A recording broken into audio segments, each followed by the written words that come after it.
বয়স যেমনই হোক আমার কোনো সমস্যা নাই, ভালো মনের একজন মানুষ চাই। সুপ্রিয় দর্শক, আসসালামু আলাইকুম। দেশে দেশে বাইরে থেকে যারা আমাদের ভিডিওটি দেখছেন তাদেরকে জানাই অসংখ্য ধন্যবাদ। ক্যামেরার সামনে দাঁড়িয়ে আছে আমাদের একটি বোন, শুনবো তারই জীবনের গল্প। আসসালামু আলাইকুম আপু, ওয়ালাইকুম সালাম। কেমন আছেন? আলহামদুলিল্লাহ, ভালো আছি। আপু আপনার নাম? আমার নাম রূপা। রূপা, দেশে বাড়ি কোথায়? জামালপুর, মাদারগঞ্জ। জামালপুর, মাদারগঞ্জে। হুম। আপু পরিবারে কে কে আছে? পরিবারে শুধু মা আছে, ভাই বোন নেই, আমি একা। বাবার কি হয়েছে? বাবা অ্যাক্সিডেন্টে মারা গেছে। বাবা অ্যাক্সিডেন্টে মারা গেছে। হুম। তো আপু বাংলা কতটুকু পড়াশোনা করেছেন? ক্লাস 8 পর্যন্ত। ক্লাস 8 পর্যন্ত। হুম। বয়স কত চলছে বর্তমান? 20 বছর। 20 বছর। হুম। আচ্ছা আপু, আপনি তো একটা প্রাপ্তবয়স্ক একটা মেয়ে, হুম। আপনি তো এখন বিয়ের বয়স হয়েছে আইন অনুযায়ী। তো আপনি কিরকম লোককে বিয়ে করতে এসেছেন এখানে? এখানে আমি আসছি এখন, যেহেতু যৌতুক ছাড়া বিয়ে হচ্ছে না, এখন আসছি ভালো একজন মনের মানুষের জন্য।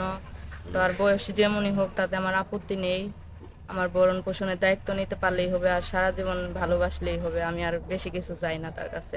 বেশি কিছু চাচ্ছেন না? টাকা পয়সা তো বড় কিছু না। এটা তো সবাই বলে টাকা পয়সা কোনো কিছু না, কিন্তু টাকা ছাড়া দুনিয়া চলে না। সব সব মেয়েরা টাকার পিছনে ছুটে। সবাই তো এক সমান না। সবাই এক সমান না। না। আচ্ছা আপু, আপনি আনুমানিক একটা বয়স বলবেন, এই বয়সে পাত্রকে বিয়ে করবেন? বয়স যেমনই হোক আমার কোনো সমস্যা নাই, ভালো মনের একজন মানুষ চাই। ভালো মনে মানুষ চাচ্ছেন, হুম। তাই তো? আচ্ছা আপু, একটা কোশ্চেন আছে আমার। আপনার নাকে নাকফুল, আগে বিয়ে হয়েছিল? জি না, আমার বিয়ে হয়নি। তো নাকে নাকফুল দেওয়ার কারণ? এটা আমার মার নাক ফুল, আমার নাক খালি, তাই আমার মার নাক ফুল আমার নাকে দিছি। আর নাকফুল তাই নাকে নিছেন না? হুম হুম। আচ্ছা, আপনার আগে তো কোনো বিয়ে হয় না, বিয়ে শাদী না হয়নি? ভাই, আমার বিয়ে শাদী আচ্ছা, হয়নি। আপনি তো একটা যুবতী মেয়ে, দেখতেও সুন্দর, কোনো দিক দিয়ে আপনি খারাপ নেই, কোনো কমতি দেখছি না আমি। হুম। তো আপনি আগে অবশ্যই কোনো বয়ফ্রেন্ড ছিল অথবা রিলেশন করছেন কারোর সাথে? জি না, করিনি। করেন নাই? জি না।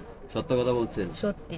কারণ এটা খোলামেলা বড় করাই ভালো, কারণ বিয়ের পর যদি আপনার হাজবেন্ড জানে যে একটা রিলেশন ছিল বা কোনো ছেলের সাথে সম্পর্ক ছিল, তাহলে আপনার সংসারে অশান্তি হবে, ওই লোকটারও একটা অশান্তি হবে।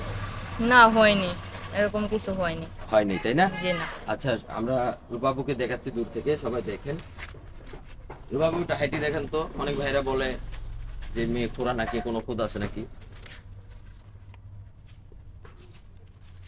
না, সব দিক দিয়ে ঠিক আছেন তো আপনি?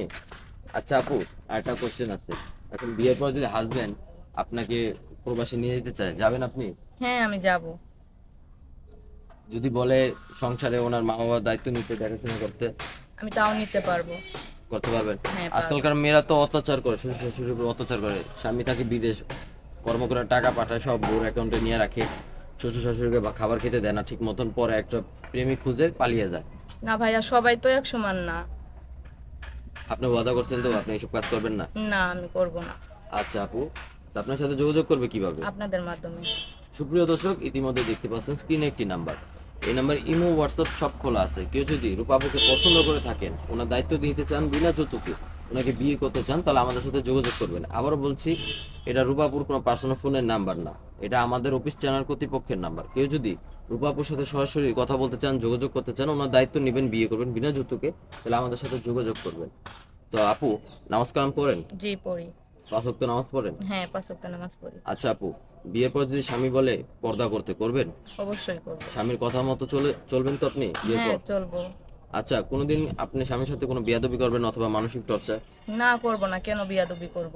আচ্ছা আপু, আপনি ভালো থাকবেন, আপনি এটা মনে মনোযোগী দেওয়ার চেষ্টা করবো। আসসালামু আলাইকুম। ওয়ালাইকুম সালাম।